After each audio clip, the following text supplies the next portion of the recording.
Chapter 48. Sierra opened her eyes to see streaks of sunlight weaving their way between the branches of the trees. The light pink sky was barely visible as the light wind caressed the various levels of the tree branches that stretched above her head.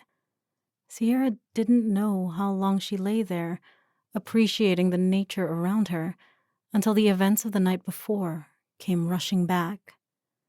She shot up, running her hands over her body and face. Well, other than the pointed ears, everything felt the same as it was before.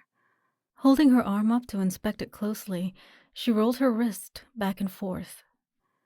There were no signs of the lesions, but then again there hadn't been any before the ritual either.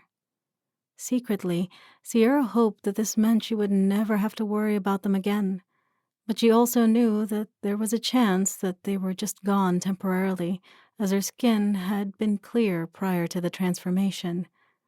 There was also the fact that Gaia had mentioned a price. Though she didn't remember much of the initial pain, she was a bit worried there was some long-term cost she should be preparing to pay.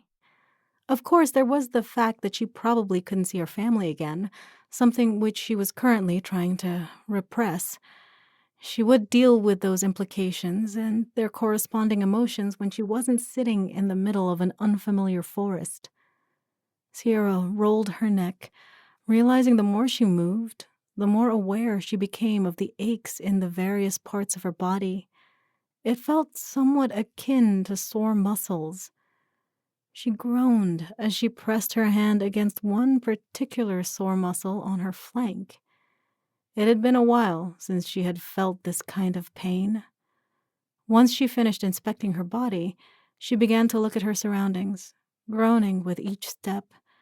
Seeing it for the first time in daylight, it made total sense why this place had been the right spot. Although the ground was dirt-riddled with rocks every few feet, something her aching muscles reminded her of as she looked around, just beyond where she lay was a small pool that reflected the trees and the color of the dawn sky, and the air here was quiet and more peaceful than other areas of the forest she had been in previously. Remembering her final moments with the pink eyes, Sierra crouched down to look underneath the bushes, but there was no sign of the badger. As soon as her short investigation was done, Sierra realized two things simultaneously. One, becoming Fae had not improved her sense of direction any, as she still had no idea where she was. And two, it was highly possible that she had been asleep or knocked out for more than just one night. Her muscles felt so stiff that she may have slept through 2 nights and possibly an entire day. If her stomach or bladder were any indication, then this was certain to be the case. Sierra stood, walking over to the water.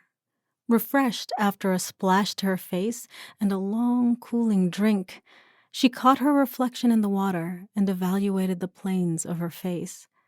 Although her ears confirmed she had transformed to some extent, the rest of her still looked the same. Sierra was still wearing the red dress, and although it was dirty for having laid on the ground for who knows how long, she had to admit that it suited her. After she had finished drinking and washing what she could while remaining fully dressed, Sierra stood and looked around, wondering what she was supposed to do now. It didn't seem very safe to just start wandering the forest, but she knew she couldn't just sit there either. Her stomach growled in agreement. Sierra closed her eyes and stretched out her arm, her pointer finger making her body one large spinner. Then she spun around a few steps. When she opened her eyes, she was slightly dizzy, but this was the way she was going to go. Figuring this was probably a dumb idea, but not seeing any other option, Sierra began picking her way through the forest in the direction she had pointed. The feeling in the pit of her stomach told her that she should hurry, but she had no idea why, and it was difficult not to get distracted by every flower and plant she saw as she passed through the forest. Even though she didn't look any different, her eyesight had changed, allowing her to see the intricate forest details more clearly than she ever had before. Sierra came across several bushes with fruits, and while she was too afraid to eat something she didn't recognize at first, eventually, overcome with hunger, she ended up shoving some sort of berries from a bush into her mouth as fast as she could, hoping she wouldn't regret it later. The day passed quickly as Sierra simply enjoyed the world around her. She noticed that she no longer felt fatigued as quickly as she had as a human, and when the sun began to set, she continued on her way, enjoying the sights of the forest courtesy of her new night vision. Toward the end of the day, she came across a clearing in the trees, and there were small, floating lights hovering at about the height of her chest. She tried to get closer, to investigate if the lights were made by large bugs or something else, but every time she came close, the lights floated a respectful distance away. After trying this several times, she decided just to sit and enjoy the beauty of the lights, letting go of the fact that she didn't know what they were. She was so busy focusing on the lights that it wasn't until a large shadow fell over her shoulder that Sierra realized she wasn't alone. With a gasp, she tilted her chin up to see one of the elepags looking down at her curiously. Sierra held her breath. She had no idea what she was supposed to do around these things. She was sure Ashlyn had mentioned before, but as she racked her brain, all she could remember was that they were herbivores, but still dangerous. She remained still as the creature lumbered in front of her, moving its large limbs slowly as if it didn't have a care in the world. She hadn't been this close when she was with Ashlyn, and it had been dark, so she hadn't noticed before how the animals were covered with a short layer of fur, which made a spotted pattern across the elipag. Without realizing what she was doing, Sierra raised her hand, running it across the side of the creature. The fur was soft and delicate, and she couldn't help but think this she-creature was some type of weird elephant-leopard hybrid. The animal turned to look at her, not seeming to mind that Sierra's hand was on its side. Its blue eyes glimmered, but Sierra swore she could see a smile on its face. "Need a ride?" Sierra's hand flew to her mouth as she let out a surprised squeak. "You can speak," she gasped. The creature merely tilted its head. "Not your language, no." What kind of non-answer was that? Sierra waited for the creature to whisper something else in her mind, but she had a feeling this wasn't really speaking so much as understanding.